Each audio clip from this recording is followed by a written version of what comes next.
Assalamualaikum warahmatullahi wabarakatuh. Selamat malam dan salam sejahtera buat kita semua. Selamat berjumpa kembali di channel kami yang pada saat ini kami akan membuat sebuah video tutorial tentang bagaimana cara menyembuhkan penyakit katarak di mata kita yang banyak diderita oleh orang-orang yang sudah berusia menengah maupun lanjut. Sebagaimana kita ketahui, yang namanya suatu penyakit itu adalah hal yang biasa dan lumrah yang banyak diderita oleh makhluk hidup, termasuk manusia.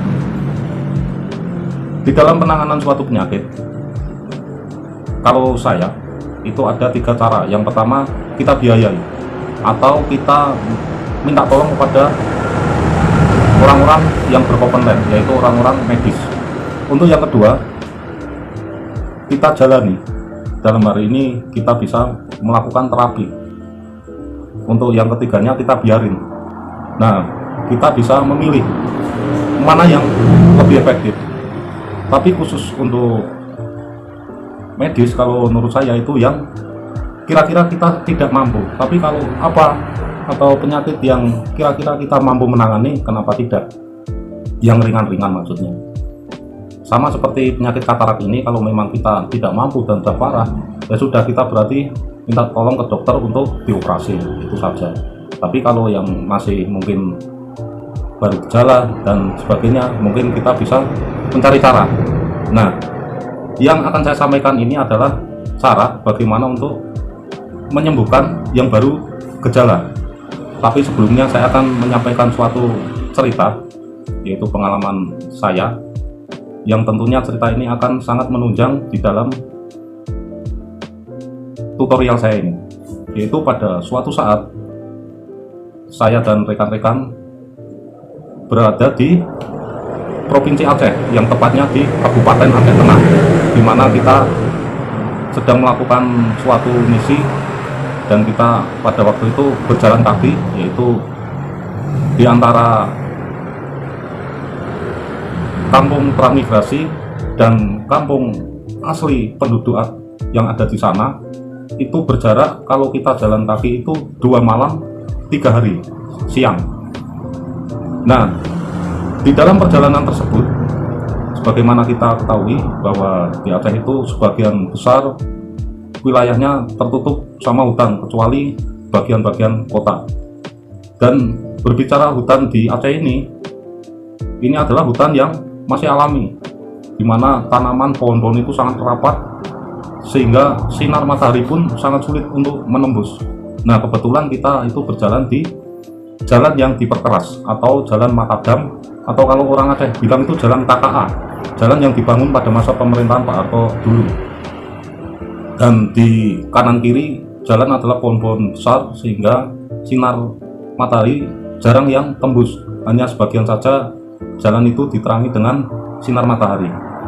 Dan di sebelah kanan perjalanan kita itu berjalan sekitar 1 kiloan lebih, itu ada sungai yang agak besar dan hutannya adalah hutan basah, sehingga jalan pun hampir mayoritas becek. Dan di perjalanan tersebut banyak kita lihat jejak-jejak binatang, mulai harimau, beruang, babi hutan, rusa, dan sebagainya. Dan di pohon-pohon kanan kiri jalan tersebut banyak kita lihat monyet-monyet yang bergelantungan di pohon tersebut. Nah, pada waktu kita berjalan itu kita menemukan seekor kura-kura yang agak besar, yang seluruh tubuhnya atau kulitnya itu ditumbuhi sama lumut dan tanaman-tanaman kecil. Dan setelah itu kita melanjutkan perjalanan jarak selang berapa ratus meter, kita menemukan semacam gundukan tanah atau semacam kayu di pinggir jalan yang banyak ditumbuhi lumut dan tanaman kecil-kecil. Dan setelah kita dekat berapa meter, tahu-tahu benda tersebut bergerak tanpa kita sadari bahwa ternyata benda tersebut adalah seekor buaya yang ukurannya lumayan besar, yang seluruh tubuhnya itu kulitnya dipenuhi dengan lumut dan tanaman kecil.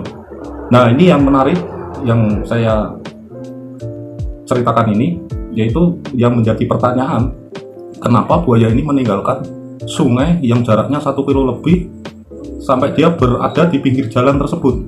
Mungkin karena banyak lalu lalang satwa di jalan tersebut, atau monyet-monyet yang berada di pohon, mungkin dia sedang menunggu mangsa. Atau mungkin seperti orang pintar bilang, buaya adalah binatang yang berdarah dingin, mungkin dia mencari sinar matahari, itu betul juga. Atau yang lebih menarik buat diri saya adalah bahwa binatang tersebut ingin membersihkan kulitnya dari tanaman-tanaman kecil termasuk lumut, makanya dia cari sinar matahari sehingga lumut-lumut tersebut mati karena kering terkena sinar matahari. Saya berpikir hal yang demikian, kenapa dia mencari jalan yang ada sinar mataharinya, karena kalau di sekitar sungai sana itu yang jelas teduh semua. Nah, inilah yang menarik yang akan saya jadikan kenapa mata kita pun bisa terjadi katarak. Sebagaimana kita ketahui bahwa kita sebagai manusia diberi akal yang lebih oleh Tuhan untuk kita bisa membersihkan seluruh tubuh kita dari ujung rambut sampai ujung kaki kita dengan cairan pembersih, dengan sabun dan lain sebagainya.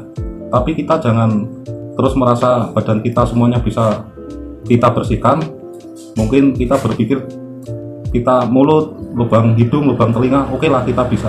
Tapi yang sama sekali tidak pernah kita tersentuh dan tidak pernah kita bersihkan yaitu organ luar kita, yaitu mata kita. Saya yakin saya maupun saudara pun pasti tidak pernah menggosok mata kita. Makanya selama berpuluh tahun dari kecil sampai kita dewasa, tahu-tahu tumbuh yang namanya katarak, yaitu karena nggak pernah kita bisa membersihkan. Di usia saya mulai 47 tahun, saya mulai merasakan itu. Pandangan saya agak semacam kabut, terus ada semacam bias, sehingga objek yang saya lihat itu seolah-olah menjadi dua. Tapi setelah usia saya mendekati 50 tahun ini, saya baru paham bagaimana cara mengatasinya dengan terapi. Selama ini di dalam pembersihan mata kita hanya mengandalkan cairan-cairan yang kita beli ataupun cairan yang kita dapat dari orang-orang tua kita untuk membersihkan mata kita. Boleh dibilang itu bukan membersihkan, tapi hanya membunuh kuman. Sama seperti keramik kamar mandi, kita sirami pakai cairan-cairan pembersih, itu hanya untuk membunuh kuman. Kalau tanpa kita gosok, nggak mungkin lah keramik itu mau bersih. Kan demikian. Makanya di sini nanti saya akan memberikan tutorial bagaimana caranya kita bisa membersihkan mata kita, yang terutama yang baru gejala-gejala, karena saya pun sekarang sudah boleh dibilang kataraknya hampir hilang dan pandangan saya sudah jernih kembali. Saya bisa baca koran, bisa normal lagi. Mungkin tip ini kalau Anda pandang bagus silahkan diikuti, yaitu caranya seperti ini. Boleh kita memakai cairan yang kita beli dari apotek, boleh, atau cara dari orang tua kita. Biasanya kita rendam mata kita, biasanya orang tua kita ngajari pakai daun sirih, tapi saya rasa itu juga agak ribet. Yang paling gampang di sini saya memakai garam dan piring serta air nanti. Bagaimana ukurannya? Ukurannya yaitu semampu mata kita menahan perihnya garam tersebut. Karena ini juga bahan antiseptik, makanya saya pakai ini langsung. Kalau kebiasaan saya itu saya memakai garam itu sekitar setengah sendok teh. Nah ini nanti airnya sekitar 1 gelas, pas ukuran gambar garis ini. Nah ini saya taruh. Nah di sini kita ada air hangat, kita taruh dulu, kita aduk dulu biar garamnya cepat larut. Kita pakai air hangat ini, kemudian kita baru tambahi air yang dingin. Bagaimana panasnya? Ya semampu kita, masing-masing orang kemampuannya masing-masing. Ada yang mungkin di bawah standar, ada yang standar, ada yang lebih sedikit. Untuk suhunya monggo jangan ukur sendiri. Intinya sebenarnya kalau saya pikir ini hanya untuk mengeluarkan kotoran saja, satu. Yang keduanya untuk membunuh kuman. Ini kita sediakan bisa lap, bisa tisu. Nah ini tujuannya untuk mengelap saja biar enggak basahnya kemana-mana. Caranya seperti ini nanti mata kita masuk semua, sampai hidung kita masuk nggak apa-apa, yang penting mulut kita jangan sampai ikut masuk semua, jadi tetap bisa bernapas lewat mulut. Sebagai contoh seperti ini.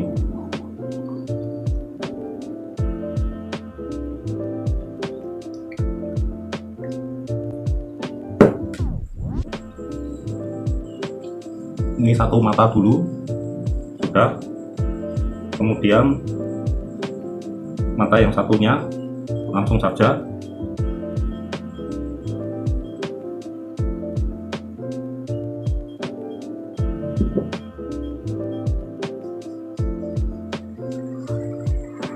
Ini kalau mata kita ada kotorannya pasti lepas ke sini. Kotoran yang menempel, bukan katarak.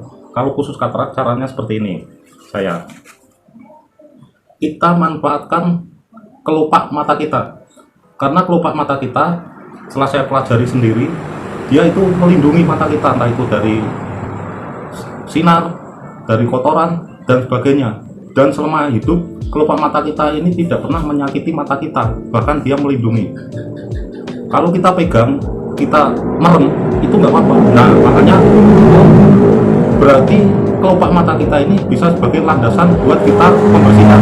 Jadi caranya seperti ini, satu mata kita merem, setelah kita pakai air ini, baru kita putar ke kanan 5 kali, kiri 5 kali. Di bagian yang ada kataraknya dulu yang kecil, seperti ini. Baru kita balik.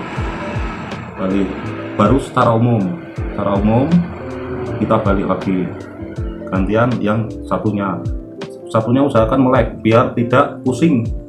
Nah, seperti ini, bolak-balik, kecil dulu yang bagian ada kataraknya, baru secara umum yang gede, baru putar lagi. Setelah itu kita rendam lagi, kita ulang minimal sampai 3 kali.